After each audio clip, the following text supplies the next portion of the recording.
Bonjour, nous sommes le mercredi 12 novembre 2025 et le sujet est l'auto. Fin de l'euphorie sur le plus gros marché mondial qu'est la Chine. Précédemment, on avait vu les plus gros constructeurs d'automobiles en 2023. Chine, 26,12 millions d'unités, suivi par le Japon, 3 fois moins en termes d'unités, 7,77 millions, puis l'Inde, 4,78, tandis que la France est à un peu plus d'1 million. Après 8 mois de croissance consécutifs, les ventes de voitures ont marqué un coup d'arrêt en Chine.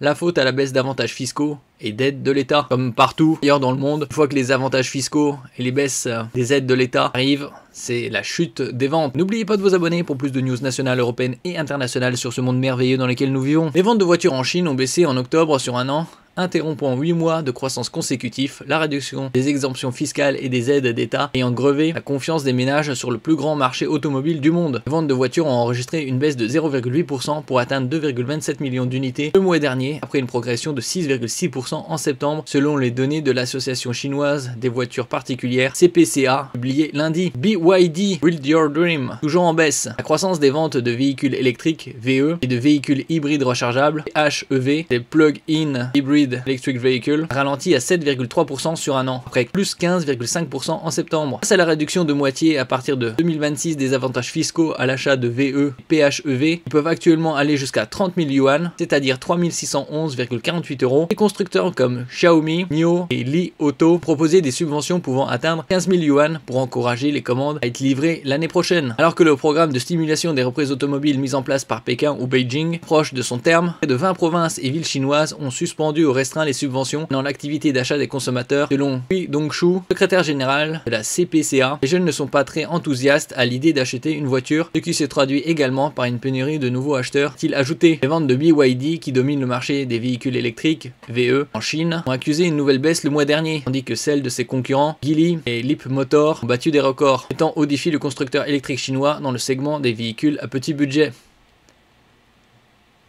Merci pour votre écoute et à la prochaine.